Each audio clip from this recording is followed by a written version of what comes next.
What's going on, guys, and welcome back to another video. So in today's video I am going to be doing two games in one video, guys. I did this last time, so it's coming back onto the channel, guys. I have been away, I have been in the UK, but the grind starts again now. I've had a bit of time off, but I still put up some videos up there on my channel.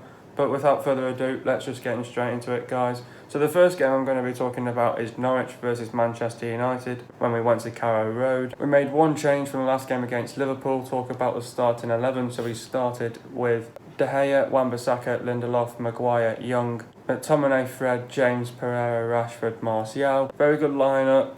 Couldn't complain. It was a good win for us. First away win of the season in the Premier League. Should have been 5-1, but these things happen in football. Let's build on this now and let's keep up this good momentum. Win done, 3 points done, and no clean sheet. It's a shame. I'm not going to be talking much about the game. Anyway, so let's just get straight into these questions. Anyway, what did I make of the game and the performance? The game itself was fantastic. The game and the performance was just fantastic to watch. It was just, after a good win against Partizan Belgrade, you're thinking, right, let's keep up this good momentum now. Let's go into Norwich, let's go and beat these. Norwich were piss poor in that game.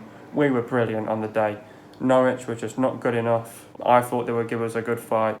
Norwich were just not good enough at the end of the day. We were just all around Norwich. We were on the front foot. We were aggressive. We had a lot of energy. We played with urgency and fluidity. There was some very good individual brilliance by the likes of Dan James, Rashford, Martial. The game itself was fantastic to watch. It was just like going back to old Manchester United. It's good to see us actually win a game for once in the Premier League away from home. And it's a good feeling because when you've not won away from home in ages, it's a very good feeling for us and it's a good win. And that's what we just needed in this team, you know. It's bringing that confidence, the belief, the trust in these players. It lifts the mood in the dressing room now. It feels like, you know, we're getting ourselves back on the right way, the right road. What you want to see from our team, you just want to have that trust and belief in this squad to go forward and just go and replicate that in every single game. But obviously I'll get into that in a minute into this video as well. The game itself, first half, was absolutely fantastic. I think obviously missed 2 penalties, which is a total shame, but I'll get into that in a minute. But first half performance was just fantastic. You know, we were all around them. We were created chances, we were on the front foot, playing with a lot of energy in this team. We had a lot of fluid, urgency in the team, and we just kept pushing and we just kept on giving Norwich a hard day. We troubled their defence and then we just scored 3 fantastic goals and capitalised on their mistakes, and it's just what you want, really. Second half, like again, it should have been 5-1. Martial put in a good third goal to wrap the whole game up, really. The second half was, I think it was just same level, you know. We switched things up, we brought on some substitutions, changed up the tactics. We just needed to see that third goal, and we got that third goal, and it was just nice and comfortable. We controlled and dominated the game, and we proved that to Norwich, and Norwich were just awful, poor, and they just didn't turn up. I thought they would give us a good fight, but I thought it was a tough place to go, but it wasn't. We just stuck to our game plan and our tactics, and we came away with a good result, a good win. We move on, really. So I thought the performance was fantastic from the players. The game itself was fantastic. It's just feeling like going back to old Manchester United, and then you're thinking everyone's going to have trust and belief in Ollie again now, that he's going to get everything out of the players. It's just the right mentality and it's just the right way to bounce back. It's a good first win for us away from home. Let's just build on this now and let's just keep up this good momentum. It's a work in progress. You're going to have bumps in the road, but you can't have too many bumps in the road. Let's move on. The game and the performance was fantastic. Couldn't be much more happier with the players. They were fantastic on the day. What a game to witness. Everything was just clicking on the day. We put our chances away. We were clinical in front of goal. We had the end products there. And that goes to show now when you've got the likes of Martial back, Wan-Bissaka back, Maguire, Lindelof. When you get your injuries back, it makes a difference. We're showing some good signs at the minute and we just need to push now, progress on. Let's learn from our mistakes and let's work on them and let's put some of these teams to bed now. Where we are right now, we don't deserve to be there at the minute, but it's still a work in progress with this team. It's good to see that we've got a win. Good 3 points, a good win. Let's move on. What is wrong with our penalties at the minute? Now, the thing is, I'll tell you what's wrong with our penalties. Now, what we keep doing is we've missed penalties against Palace, Wolves and all that lot. Now, what we keep doing is, it's the body language. we give it away to the keeper of where we're going to go. Wherever the players are thinking of going, it just gives it completely away. You've got to stare into the keeper's eyes and then go for it the last moment, because then the keeper doesn't have a clue where he's going to go. He has to guess. He did get it right, but to be fair, our penalties were poor. They weren't good enough. It was the body language that gave it away. You could just tell where they were going to go. That's what's wrong with our penalties.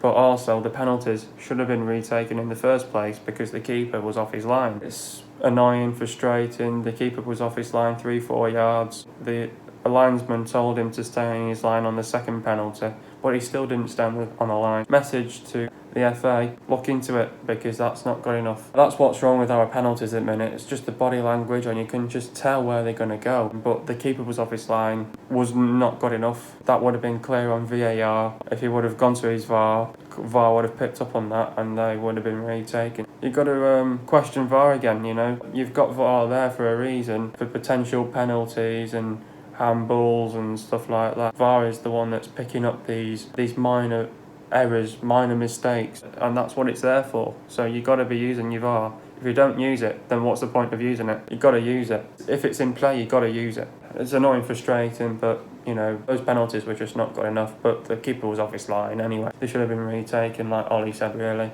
Who is my man of the match? Some fantastic individual brilliance, the likes of James, Pereira, Rashford, Martial. I think the one that I have to give it to was really fantastic on the day. I think McTominay, he was fantastic. McTominay, he showed some fight. He knows who he's playing for. He knows what the badge means. He goes out there, plays his football. He gets a good result. This is what we just need to do. My man of the match has to be Scott McTominay. He was absolutely fantastic and put away a good goal as well in the first half as well. First goal, James passed it to Pereira. Pereira put in a fantastic cross. Poor defending by Norwich, and the ball falls to McTominay and puts it in for 1-0. Second goal, fantastic ball by James to Rashford. Rashford controls it brilliantly and puts it away nice and composed for 2-0. Third goal, Young wins the ball back, passed it to Rashford. Nice 1-2 between Rashford and Martial. Brilliant link-up play, and Martial puts it away for 3-0. Fantastic. And then we gave away a consolation right towards the end, which was a bit sloppy. Poor defending there as well. Getting into the stats now, possession-wise for Norwich, it was 46.1%, and for Manchester United, it was 53.9%. Just goes to show who controlled and dominated that game. Goals-wise, Norwich scored 1, United scored 3. Total shots, Norwich had 10 shots, and United had 21 shots. Shots on target for Norwich, 3. That's poor for them. And shots on target for United was 11. It's good. Just not good enough, but we can obviously convert more goals than that, really. Shot accuracy for Norwich was 30%, and for Manchester United it was 52.4%. Shots inside the box for Norwich it was 6, and for Manchester United it was 14. Shots outside the box it was 4 for Norwich and 8 for Man United. Total passes for Norwich 417, and for Manchester United it was 480. Pass accuracy was for Norwich 79.1%, and for Manchester United it was 84.6%. Getting into the substitutions now, Martial went off a green. We'll talk about Martial's performance. Enhanced the attack as he pulled Norwich all over the place and eventually scored a majestic goal after he was denied from 12 yards. James went off a Lingard. Talk about James's performance. Won the first penalty with a probing run and showed superb vision to play Marcus Rashford in to make it 2-0. Pereira went off for Ghana. Talk about Pereira's performance, interchanged productively with his fellow attackers, moving from the playmaker role to the left flank. His movement aids United's positive play. Just kept that nice and short and simple. Now get into the analysis of Bournemouth versus Manchester United.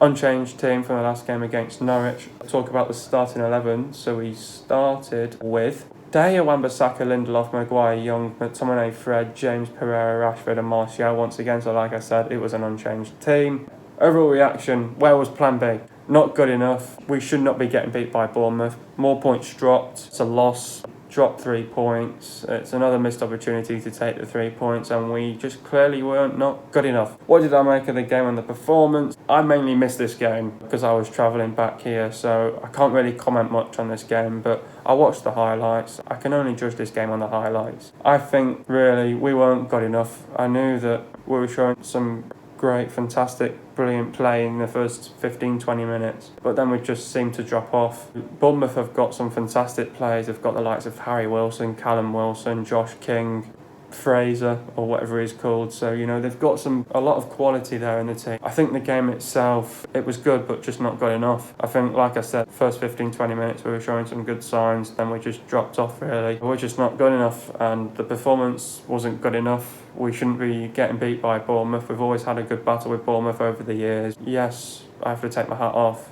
Eddie Howe was brilliant. They came away with the 3 points, but we shouldn't be getting beat by Bournemouth, to be fair. And we're coming off a good win against Partizan Belgrade, then Norwich, then Chelsea. All those games we won away from home. And then when you come into this game with a lot of confidence, you would think, right, we should win this against Bournemouth. We're going away from home. We're on the south coast. Let's go and win. Let's go and get the 3 points. But we let all that good work go to pot, really, and it's not good enough from these players. We should be playing to our strengths, and then you've got players like Pereira not playing well, Lindelof not playing well, and when these players don't turn up, you're not going to get a result as well, because at the end of the day, Pereira is a right winger, plus he's not even a right winger. This is why we need to invest and try and get someone like Sancho in. So if we try and get the right players in the summer or in the January transfer window, we can easily boss it, and we might even get into top 4 if we're lucky enough. No, the game itself was good, but not good enough. First half performance, like I said, first 15-20 minutes we were good. We were on the front foot. You could say we created chances, but they were off target though. But we didn't take our chances though, because Greenwood had a massive chance in the second half when he came off from the bench. Could Martial potentially should have picked up a penalty? Possibly. Again, VAR's not being used again. What's the point of having it there when it's there for a reason? First 15-20 minutes we were good, but then we weren't good enough, and then second half, debatable, weren't good enough. But you have to criticise the performance, really, from those players, and that's where you start turning to Ole Gunnar Solskjaer. Is he good enough for this job? Well, he is, but come on, we should be beating Bournemouth. You can't be getting beat by Bournemouth. Yes, Eddie Howe's got a good team around him, but for fuck's sake, they're not even that great. It's a bit like Ole Gunnar Solskjaer is just like Unai Emery at the minute, and we have no clue what his tactics are. He comes up with some good tactics, but the thing is this an off day? We've got to show in the next game against coming up Brighton, we've got to show that this game was a blip, because if we show that game is a blip, then we've got to go and put in a better performance at the Theatre of Dreams, really, going back home, really. We're just not good enough in this game. We're just not good enough. What went wrong? Everything, I think. Well, I don't think it was everything. At the end of the day, Greenwood came close, should have put the chance away. I think what went wrong was the defence let us down massively, just weren't good enough. Lindelof wasn't on Josh King, and you can't give him space like that. It was tough space, but Lindelof didn't have a clue what he was doing. Again, Maguire wasn't doing any other favours as well. You should be blaming the centre-backs, really, but it was mainly Lindelof's fault for daydreaming, really. The defence was not good enough, and you can't defend like that, really, in that goal like that as well. It's just not good enough. Is it 3 points dropped? Definitely. It's definitely 3 points dropped, you know, because it's another missed opportunity. Bournemouth are not that great. You know, last month they only scored 1 goal. What have they done? They've picked up 1 win and 2 draws in the space of... In 4 games now, they've picked up 2 wins and 2 draws. So do you think that's good enough? No, it's not. I mean, Bournemouth, they're a good team, but they shite themselves. So we should not be getting beat by these, because last year we beat these. We've got to count this game was an off day. We've got to count that this was a blip, really. It's definitely 3 points dropped. It's not good enough, but we've got to bounce back now against Brighton. Was it a penalty on Martial? For me, I think it was a penalty, yeah. I think many people would say it was a dive, but then you've got to criticise, did he get booked? Not sure about that. I think you've got VAR in play, you've got to use it. It's there for a reason, and if you don't use it, then what's the point of having VAR in play? You either use it or you don't use it. Simple as, really. Yeah, I think it was a penalty on Martial. I think the referee was too harsh. What goes around comes around, really. Wasn't our day. Who stood out in the game? Well, in the first 15-20 minutes there was some good individual brilliance, the likes of James, Pereira again, but then Pereira just completely capitulated as the game went on. Martial here and there, but then he got took off by Greenwood. Not many players stood out in this one, but I think maybe the only person I can probably give this one is who really stood out and gave it a go was probably James, really. If these things happen, we've got to count this as a blip, and we've got to make sure we come out with a win against Brighton next week. Getting into the stats now, possession-wise for Bournemouth, it was 42.5%, and for Manchester United, it was 57.5%. Goals-wise, Bournemouth scored 1, United scored none, obviously. Total shots for Bournemouth it was 12, and for United it was 15. Shots on target for Bournemouth it was 6, and for United it was 4. Not good enough. Shot accuracy for Bournemouth it was bang on 50%, and for Manchester United it was 26.7%. Shocking. Shots inside the box for Bournemouth it was 8, and for United it was 5. Shots outside the box for Bournemouth it was 4, and for United it was 10. Total passes for Bournemouth it was 362, and for Manchester United it was 483. The pass accuracy for Bournemouth was 71.5%, and for Manchester United it was 78.3%. Only did that by a small margin. Talking about the substitutions, Pereira went off for Lingard. Talk about Pereira's performance, back to normal, which he was. Wasted a decent half chances at 0-0. Norwich was an anomaly. Pereira should not be United's playmaker. Probably, yeah, definitely. James went off for Greenwood. Talk about James's performance. A regular thorn in the first half and United's regular outlet until Bournemouth got a foothold in the game. Wan-Bissaka went off for Williams. Talk about Wan-Bissaka's performance. Had defended soundly up until Josh King flipped the ball over his head. Still nigh on anonymous in the final third. Oh well, onwards and upwards. Next up, Brighton Hove Albion. Tottenham haven't played, so I think by the time, if Tottenham win, I think Brighton will go 9th and we'll go 11th, I think. Brighton, very good team. Obviously, they've got Graham Potter in charge. Brighton, very good team. You know, they always give us a good test, good fight. It's at Old Trafford now, so we've got something to prove now back at home at the Theatre of Dreams. It's a chance now for us to count that Bournemouth game as a blip. We've got to go out there, fight from minute 1 to minute 90. We've got to come up with a game plan and come up with some very good tactics to beat Leeds, because they always like a good day out at any big team, really. So we've got to be on it. We're going to be on our A game. We've got to make sure that, you know, we have their players in our pocket and make sure we have no trouble with these as well. I think at first Brighton weren't doing so well. They didn't have a good start to the season under Graham Potter, but then the results have gone their way. They've got some fantastic results. Good result against Everton. You don't want to write these off as well, because, you know, they're a very good team. They've beaten us when we've been away to Brighton. The thing is, what we keep doing as well as a team, I don't think we get too carried away, but we've got to take it one game at a time as well. It's got to be so important for us that we take it one game at a time as well. Brighton, they always like a good test, good fight. They'll go for it from minute 1 to minute 90. We've got to be on our A game. We've got to prepare well, be physically, mentally ready on the day. We can't make any slip-ups now. I think this is a game we've got to bounce back. It's a mid-table clash. Really pick up the points against Leeds lot. I said it in my previous video, in my Premier League predictions, and I said, you know, you've got to be careful what you wish for with Brighton, because they've got a new manager. So we've got to make sure that we come up with very good tactics, come with a game plan.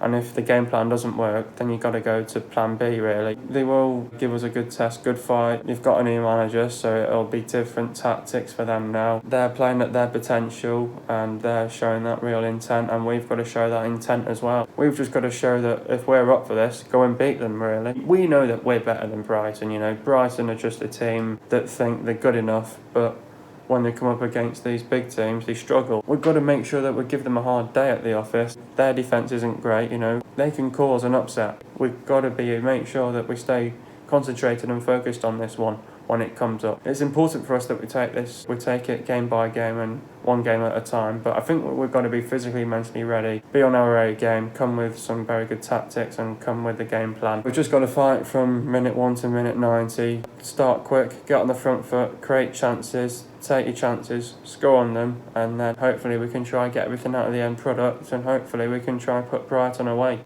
It will be a tough test, good fight. We've got to make sure that we've got to put these away. We can't really let them dictate and control this game. We've got to make sure that we all around them and control this game and dominate this game. If we can come out with a good result against this one, we'll be closing that gap on the top 6. I think we've just got to put our foot on the pedal now. If we come away with a win against Brighton, hopefully we'll get up that table again. Hope you guys have enjoyed another video.